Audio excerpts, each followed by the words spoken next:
ଦେଖନ୍ତୁ ସକାଳୁ ଯୋଉଭଳି ଭାବରେ ଖରା ହେଉଥିଲା ଗୁଳିଗୁଳି ହେଉଥିଲା ଏ ସହିତ ଗରମ ପବନ ଝାଞ୍ଜି ପବନ ବହୁଥିଲା ତାର ବର୍ତ୍ତମାନ ଏବେ ଆଶ୍ୱସ୍ତି ମିଳିଛି। ଆପଣ ସିଧାସଳଖ ଚିତ୍ର ଦେଖୁଛନ୍ତି ଭୁବନେଶ୍ୱରର ବିଭିନ୍ନ ଜାଗାରେ ଚିତ୍ର ରହିଛି। ବର୍ତ୍ତମାନ ମୁଁ ଅଛି ଜୟଦେବ ବିହାର ଛକ ଅଞ୍ଚଳରେ ନାଲକୋ ଛକ କଥା କୁହନ୍ତୁ, ନୟାପଲ୍ଲୀ କୁହନ୍ତୁ, ବାଣୀ ବିହାର କୁହନ୍ତୁ, ରସୁଲଗଡ଼ କଥା କୁହନ୍ତୁ, ଯୋଉଠି ଦେଖିବେ ବର୍ତ୍ତମାନ ଏବେ ଚାରିଆଡେ ଗଛ ଛିଣ୍ଡିକି ପଡିଛି। କାହିଁକିନା ଯୋଉଭଳି ଭାବରେ 15 ମିନିଟ୍ର କାଳବୈଶାଖୀର ପ୍ରଭାବ ଦେଖିବାକୁ ମିଳିଛି। ରାସ୍ତା ଚାରିଆଡେ ପୁରା ଦେଖିବେ କି ଗଛ ପଡିଛି। ବର୍ତ୍ତମାନ ଫାୟାର ଗାଡି ମଧ୍ୟ ଦେଖିବେ ଯୋଉଠି ବି କଲ୍ ଆସୁ ସେମାନେ ବାହାରିକି ମଧ୍ୟ ସ୍ପଟକୁ ଯାଉଛନ୍ତି। ରାସ୍ତା ଉପରୁ ଗଛ କିଭଳି ଭାବରେ ସାଇଡ୍ କରାଯିବ ଜାମ୍ ହୋଇକି ଅଛି।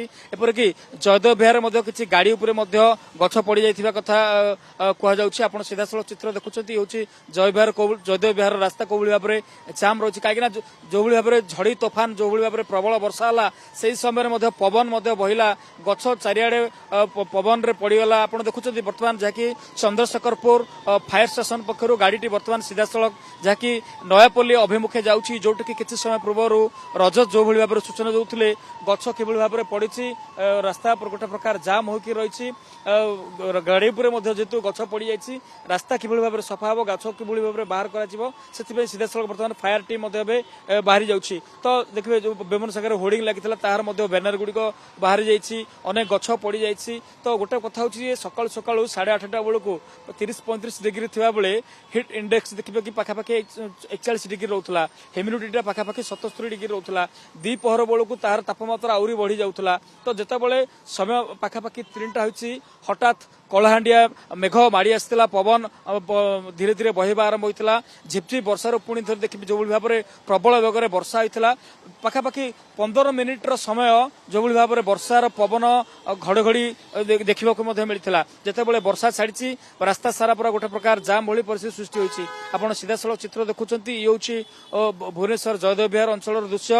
କେବଳ ଗୋଟିଏ ଜାଗା ନୁହେଁ, ଦେଖିବେ କି ସହରର ପ୍ରମୁଖ ଛକ ଗଳି କନ୍ଦିରେ ଗଛ ପଡିଛି, ପବନ ହୋଇଛି, ବର୍ଷାର ପୁରା ଦେଖିବେ କି କୋଠି ନା କୋଠି ଚାରିଆଡେ ହୋଇଛି। ଯୋଉଭଳି ଭାବରେ ଗରମ ଗୁଳଗୁଳି ଅନୁଭବ ହେଉଥିଲା, ଝାଞ୍ଜି ପବନ ବହୁଥିଲା, ତାହା ଚିତ୍ର ମଧ୍ୟ ଆପଣ ଦେଖୁଥିଲେ। ଲୋକମାନେ କିଭଳି ଭାବରେ ଗରମରେ ଭାଜି ସନ୍ତୁଳ ହେଉଥିଲେ, ଆଉଟ ପାଉଟ ହେଉଥିଲେ। ଇଏ ଦେଖୁଛନ୍ତି କିଭଳି ଭାବରେ ରାସ୍ତା ଉପରେ ବର୍ତ୍ତମାନ ଗଛ ପଡିଛି। ତ ବର୍ତ୍ତମାନ ଚିତ୍ର ଦେଖୁଛନ୍ତି ଏ କାଳ ବୈଶାଖୀର ପ୍ରଭାବ କେବଳ ଭୁବନେଶ୍ୱର ନୁହେଁ, ଯୋଉ କହିପାରିବା ପାଣିପାଗ ବିଭାଗ ପକ୍ଷରୁ ଯୋଉ ଆକଳନ କରାଯାଇଥିଲା, ଯୋଉଠି ସବୁ ଅରେଞ୍ଜ ଆଲର୍ଟ ଦିଆଯାଇଥିଲା, ୟେଲୋ ଆଲର୍ଟ ଦିଆଯାଇଥିଲା, ଯୋଉଠି ବି ତାର ସୂଚନା ରହିଥିଲା ସେଇଠି ସେ ଅଞ୍ଚଳରେ କାଳ ବୈଶାଖୀର ପ୍ରଭାବ ଦେଖିବାକୁ ମିଳିଛି। କେବଳ ଭୁବନେଶ୍ୱର କଥା ନୁହେଁ, ଆପଣ ଦେଖୁଛନ୍ତି ଇଏ ଗୋଟେ କୋଉଭଳି ଭାବରେ ଦେଖିବେ ରାସ୍ତା ଉପରେ କିଭଳି ଭାବରେ ଗଛ ପଡିଛି, ଭାଙ୍ଗି ଯାଇଛି, ଏ ଚିତ୍ର ରହୁଛି। ଲୋକମାନେ ଦେଖିବେ କି ଯୋଉଭଳି ଭାବରେ ସକାଳୁ ସକାଳୁ ଗରମ ଗୁଳଗୁଳି ଅନୁଭବ ହେଉଥିଲା, ଦିନ ଦ୍ୱିପହର ବେଳକୁ ଝାଞ୍ଜି ପବନ ହେଉଥିଲା, ଗୋଟେ ପ୍ରକାର ସ୍ଥିତି ବର୍ତ୍ତମାନ ତାତିରେ ଆଶ୍ୱସ୍ତି ମିଳିଛି। ଭାଇ ନାଳନ୍ଦା ଅଛି ପରା। ନାଳନ୍ଦାରେ 92% ସିଟ୍ ଫିଲ୍ ଅପ୍ କରିକି बीपीयूटी सीट फिलिंग रेशियो रे नंबर 1 अछि। चले नालंदा कॉलेज जिबा।